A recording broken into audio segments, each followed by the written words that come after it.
A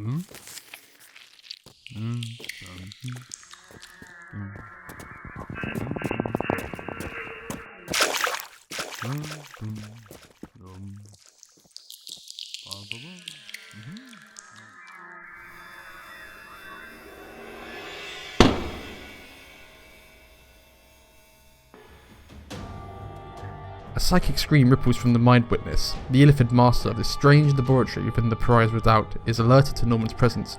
Hightailing it out of there, Norman is turned around in the twisting halls. Or have they been shifting, taking him to some ambush? Pausing to get his breath, heavy footsteps appear behind our hero before his mind goes blank as he is knocked unconscious by a chain ogre's huge metal whip. My disclaimer is, you said a minion for like a mind flayer. And I started reading through about all the things that mind flayers like to make minions of, and they're usually not particularly strong. And ogres are one of them. Yeah. As a monster that is like obviously notoriously extremely dumb. Yeah. Perfect prey for a mind flayer's mind controlling. Yeah, definitely. I'll say as well. Just hey, this is Challenge Raiders. Okay, I should put that in. That's all right. Oh yeah, I'll chuck it in there. It's Challenge Raiders. It's a D&D sort of show podcasty thing where we talk about a D&D 5th edition monster. We talk about how you can use it. We talk about its lore a little bit. Mostly we talk about its stats, I think. But I'm illustrating it on the screen while we do this. I'm Theo. I'm Neil, and I am an ogre chainbrew.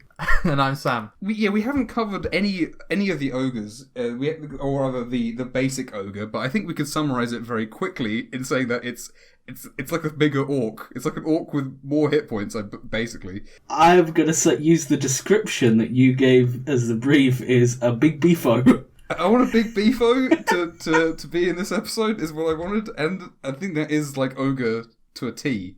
Yeah, I think that was also subconsciously while I was going towards ogre. Yeah, definitely. I mean, that's his name, isn't it? Big beefo. Oh, and of course, the word orc, I believe, comes from the French word for ogre. I believe that is actually the origin of the word. We'll have to check that before that goes in, but I'm saying it now. Hey, this is the editor, Theo. It's the same guy. It's actually from Italian, not French, for ogre, which is orco. Although there's lots of other words, it's all kind of, the Romance languages and a couple of the Norse ones, it's kind of hard to say. There's lots of different origins for the word orc. Latin, orcus, is hell. And if you're big into D&D, you may have heard the word orcus in another context. So, I guess just for the quick thing on the one we'll be looking at specifically as a stat block with the chain brute is, unsurprisingly, it's an ogre with a really big chain. That makes sense that it'd be with that name. A name like that, yeah. That's the only big difference about it. Ogre doesn't have anything like unique about it, does it? From like its stats, at least. No, the ogre's base stat block is it has a club and can throw javelins. Yeah, so it's almost identical. And then I guess its stats, it has high strength, because of course the gauntlets of ogre strength are a famous item that give you... Is it always 19? I think it's 19 It's strength. 19 strength, yeah. That's the ogre strength. And looking at the rest of these ogres, they all have that 19 strength. They all have the same stat block. Oh, really? Is it actually identical? Okay. That's kind of odd, but sure. Apart from the little one, the bolt boy. I've never thought to use an ogre, ever, because I find them very boring. I guess if you are doing like a very straightforward, like Lord of the Rings army of orcs, and you want a big beefo, then you can get an ogre stuck in there. But even then, I'd probably want like a cyclops or an etin. But I guess maybe if you want just like an army and you want some heavy hit guys, I guess ogres are like a good pick for an evil fantasy guy. I do that too much. I reach for ogres too much. Oh really? Okay. Yeah, I know. I can think of like 4 times I've done it. Oh sure, fair enough. Yeah, it's because of they're big boys that hit kind of hard but aren't too tough to deal with. Right, yeah. Like you run into the problem of like doing like a hill giant that club really hurts. Again, yeah, hill giant's a scary boy. But yeah, so the ogres in general, I think they are very good minions, as you say. Like they're stupid and they're very controllable. Mind Flayer's like an interesting pick actually, just because it's like. Well, they are a creature that the Mind Flayer might not even need to like fully suck on their brain to get them to follow them, because it does specify in their legendary stupidity section that they'll believe what they are told. Okay. And they're easy to fool or confuse. There's this cool section, I think it's in Mordecai's as well actually, where there's a bunch of unique equipment that for like different things. So like hags have a bunch of items in there, and there's mind flayer items. So and there's like unique mind flayer weapons, and one of them I think is like a whip that they can give to their dudes. Oh, okay. So what I'm actually going to have is I'm going to have this guy, and he's going to have a chain, but it's going to be like a sci-fi chain, I think. He's going to have like a tentacle, kind of like talking last time about the squiddies from the Matrix. I think he's going to have one of them, basically, as his whip, because I think that, or as his chain. And that's like adapting it slightly. But yeah, there's some cool mind flayer items in the beginning of the book, and giving them to a creature. Because it's like, oh, a Mind Flayer minion can use this. And I'm like, well, what Mind Flayer minion uses weapons? Because all the Mind Flayer minions are like things with crab claw fingers. Like 90% of the book. Yeah, that was kind of a bit of like, when I was thinking of like, why they would have something like an ogre in, is obviously they're inflatable squid men, so they're not very strong. So they need any grunt work being done. Oh, that's true, yeah. They don't actually have a lot, bar like, just taking, like, people or and getting them to do it. They'd be an ogre. It's a couple of ogres that they had would be useful, just kind of lifting stuff around. Yeah, because like they have Umber Hulks, but Umber Hulks don't have thumbs. No, or at least I don't think they do. They have big horrible claws, or Hulk hands, which haven't got any fingers or thumbs. And I want to say, if you're going for a Shadows over Innsmouth kind of vibe for your flayers. Yeah. These could be really good mutated humans. That's the thing, yeah. That's actually a really good point. Just big, hulking... This is almost something that, given enough disguise, could be in a town as a minion, like, spying, but being very clumsy and very bad at it, and, like, an easy first, like, thing that you discover that something's wrong. The enforcer that hangs outside, the first sign things were going wrong was when these guys showed up outside the church. The gatekeeper is a hooded 20-foot tall, is a very wide, 8-9 foot tall guy, completely covered in robes, who doesn't speak because he's too stupid to like be trusted to. Like brick trolls in Bloodborne. Oh sure, yeah, definitely. Totally. I think that's actually that's a fair comparison. Yeah, definitely. Brick troll. The guys with bricks, the most terrifying enemy. The thing is, when I first played Bloodborne, I struggled with them so much. I didn't parry anything on my first playthrough, and I was like, oh, this is a hard game. And then my recent playthrough, I was like, I'm going to try parrying. I was like, oh. Anyone lifts any weapon, shoot them once, and they are dead. It really trivializes a lot of enemies, and those brick guys go from being the worst thing ever to being not too bad, to be quite frank. But yeah, okay. So yeah, the chain ogre. I'm assuming, unlike some of the orcs that are in Mordekainen's, it's not like there's not a lot of lore for why it's a chain ogre. No, just the writing for it is literally it's a couple of sentences just describing that it has a chain and how it uses it. Sure, and it's utterly terrifying. So okay. I think like a few things in a couple of these extra books. What it does for its challenge rating would be pretty mean. So I guess we'll go through these. Sure, yeah. Because I remember the base ogre is CR2, isn't it? Like you say. Yes. Which is really low. I was surprised when I first saw that. I was like, oh, that's. But it means you can use them as like the toughs for like from early on, which you probably want to for something like an ogre. Yeah, so it gets that use case in quite early, and I think as you go further on, they make decent kind of lower level threats to kind of chuck into a fight. So with its chain, it can make a chain sweep, which is where it will swing its chain, and every creature within 10 feet of it must make a DC 14 Dex saving throw. If they fail, they take 1d8 plus 4 bludgeoning damage and are knocked prone. Okay. On a success, it's half, and they're not knocked prone. I like that. That's cool.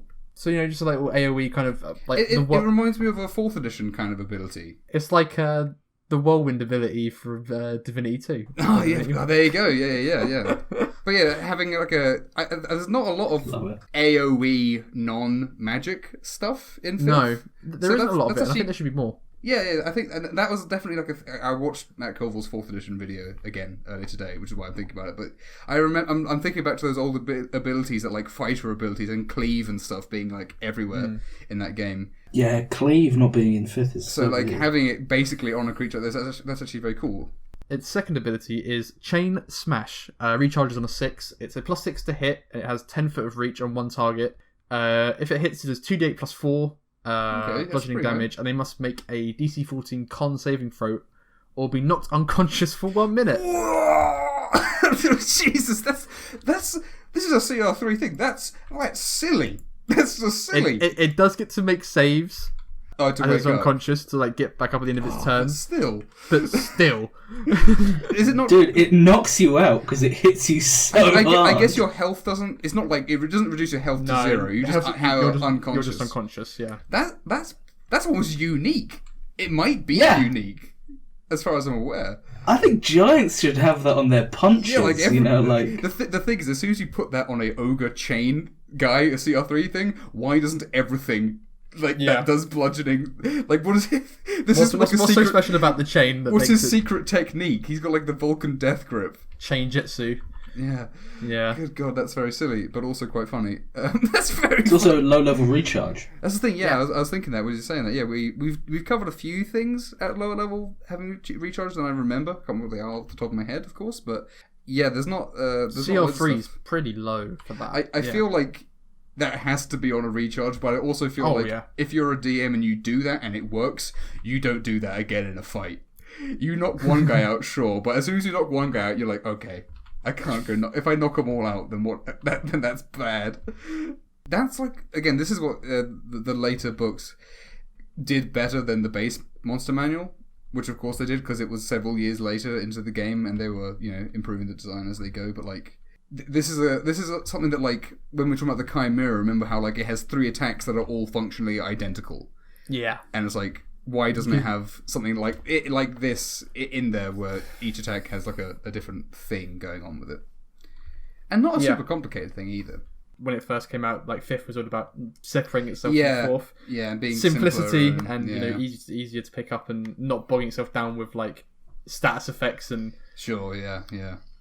Also, to be devil's avocado, the base monster manual is still like the biggest D&D book that they've released. It's got, there's loads of stuff in it. Like, it's a kind of annoying thing, in fact, about the Mordekainen's and Volos, and they're great books. I love them both, but like, it's annoying to get Mordekainen's Tome of Foes, and then half of the book is not monsters. It's obviously interesting lore and stuff, and there's some great stuff in it, but man, this is meant to be a bunch of bad dudes, and then half the book's about about other stuff. Yeah, I've had that thing. I really want a monster manual too. Yeah, which just takes all this stuff, puts it in one place.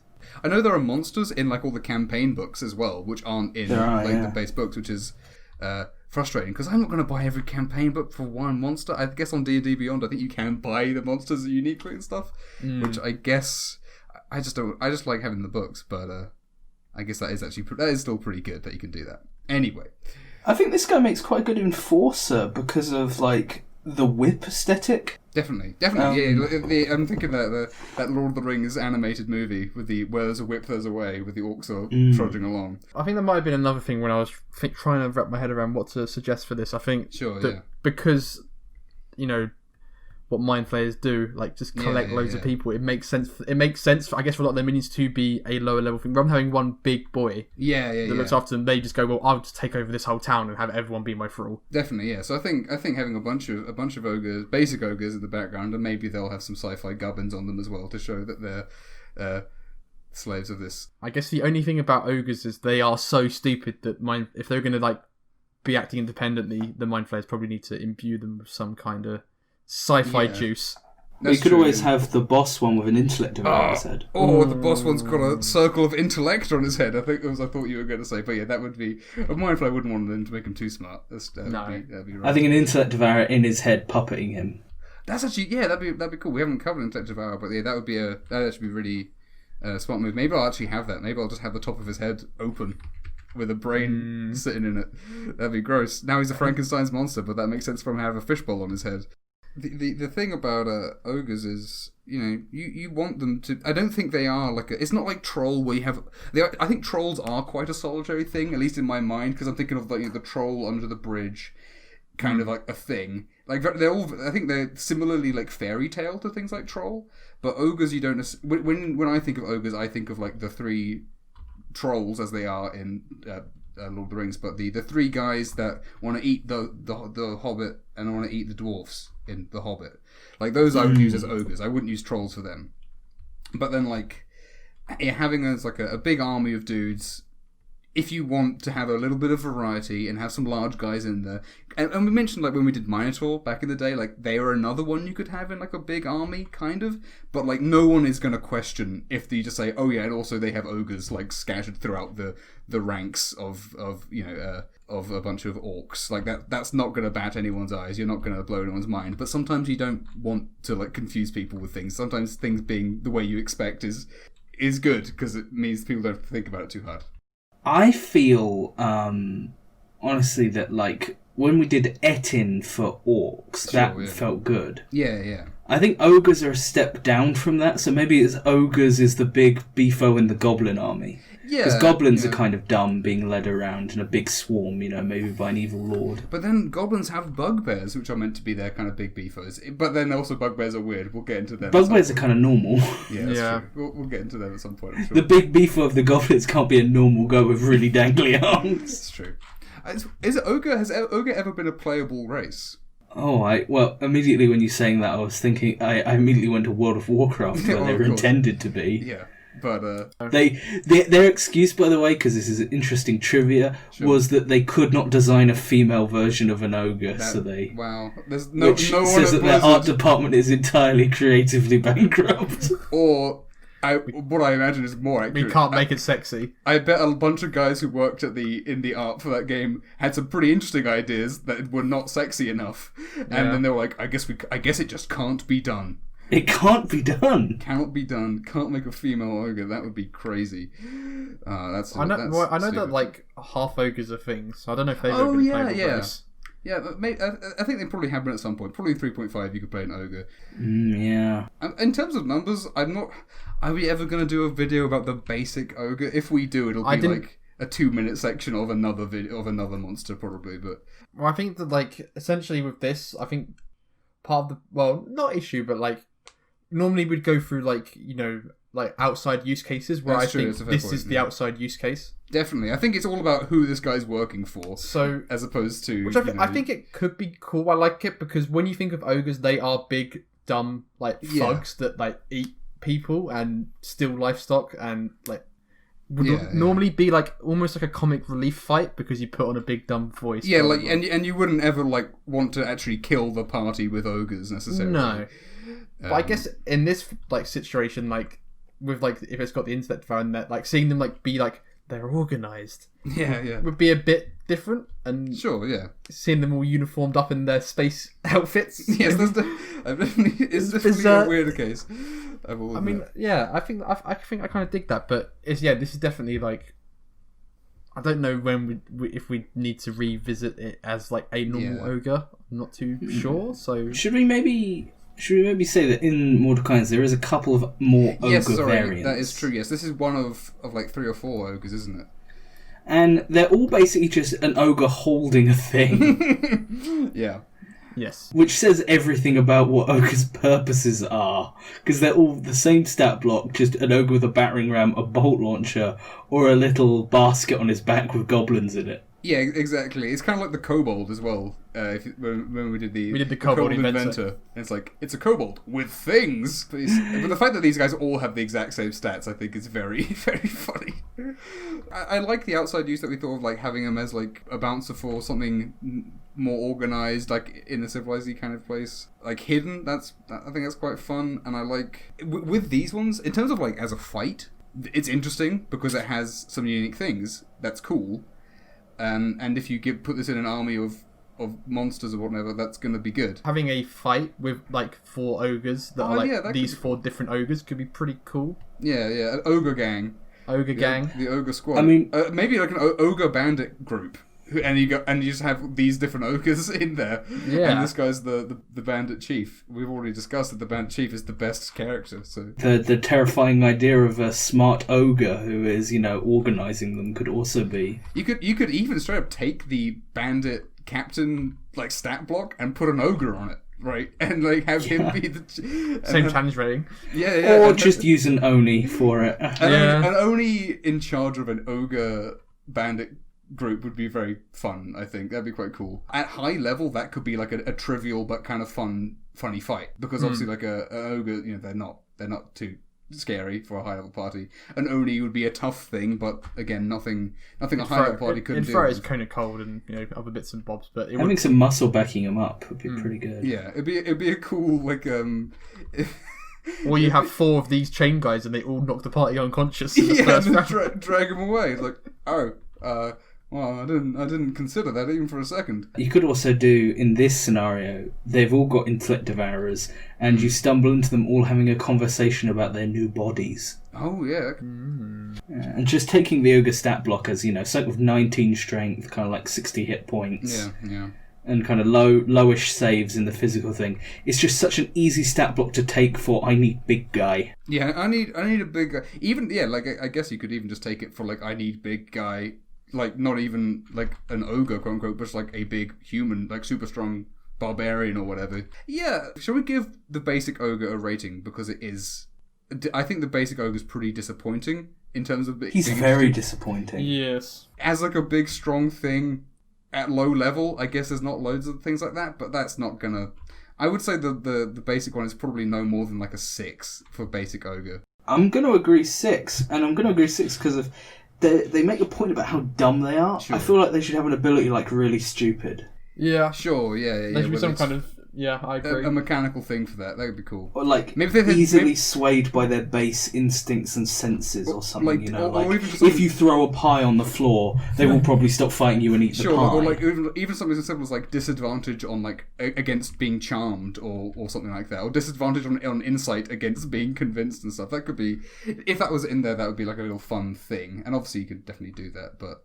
Yeah, I think I'm happy to say 6 for those. Yeah, I'm fine with 6. But for this guy, I think this guy's awesome because he has 2 cool abilities, which are really unique for 5th edition. Yeah. So I think it definitely puts him up to at least a 10. The annoying thing, I guess, is just... Well, the thing is, the abilities are cool, but they are weird because, wow, having knock unconscious on a CR3 thing is surprising. Out of all the ogres, he's the boss ogre. That's true. If you're playing with a party that are kind of experienced but not, it definitely surprises them. Yeah, they've been playing 5th for a couple of years or whatever. It's yeah, right. Oh, it's an ogre. He's going to hit me with his chain. You are unconscious. What? No. And also for that enforcer role we talked about, imagine you could describe the guy trying to get in and how his whip flies out. The guy falls down, stumbling down the stairs unconscious. Yeah. Actually, yeah, it's true. Maybe a Thieves Guild enforcer. Actually, this could be a cool thing. Ooh, yeah. They keep him in their underground lair or whatever, and then you don't want to cross the Thieves Guild. Otherwise, don't mess with Tiny. Otherwise, Big Jim comes out from the sewers and destroys your shop with his chain. He's that from all the trailer footage from Shadow of Mordor. Oh yeah, where he's like, "Hey, yo, boss." Oh yeah. Oh yeah, he's totally that guy. The thing about the basic ogre is, if you want to use it interestingly, you have to do all the work. Having this guy means you don't have to think at all about what changes to make. So I think this makes it probably above average. Maybe 11 just because it is quite low CR and it has a couple weird things about it. Yeah. That would be implying he's not twice as good as the base ogre. Yeah, 10 or 11 I think is good. In a big fight, say for instance you got a fighter and a rogue and stuff like that. And it's 10 foot. It's everyone within 10 feet of him for his basic chain attack. Right, yeah. And because he's a large base, you could have him do some maneuvering that demonstrates he's more intelligent. Actually, some tactical combat in 5th, which is pretty rare after a certain point when everyone gets into the melee and no one moves until the fighting stops. He could literally move into the middle of a room, and then he's got a 40 odd square foot, 20 odd square foot danger range. And then you take that ability, you put it on a goblin, you got a goblin fanatic from Warhammer, and all sorts of fun stuff. Who's to say there's not a goblin on the end of the chain? Who's to say that a goblin's not on his back? He's holding 2 knives. Well, that's a different ogre. The best ogre is the one that has a thing on his back, but we will cover that later because that is a great monster. So good. Yeah. Okay. Well, I guess we should probably make a joke about an ogre, and I guess the temptation is to say that now the video is ogre, but I'm not going to do that. You're not going to stoop to that. I'm not going to stoop to now that this is all ogre. What's that? Ogre there. It's the comments section. Leave one down beneath about the video if you want. Sure, fine. I was going to try and do something about a comment chain, but... No. Oh, that's good, yeah. Oh, yeah, that's better than mine. But tough, I've already done Yeah, it. you've done it. It's gone. I seized the day. You did. We could have made like a chain mail joke, as in, you know, like writing a letter, an email chain in the comments. We're not asking for emails. No, don't email me. No, please. What's he got again? A sweep and a smash, and he's a brute. I guess smash that like button. There you go. That's perfect. go. That's the best joke we've ever had. Yeah. And I guess canon. Well, I guess I could just say don't be a brute and be a subscriber, but that would be mean to imply that anyone who doesn't subscribe is brutish. But you know what? I think it's true. I think they are. I I know mean, I'm not subscribed. I am an ogre chamber. Yeah, exactly.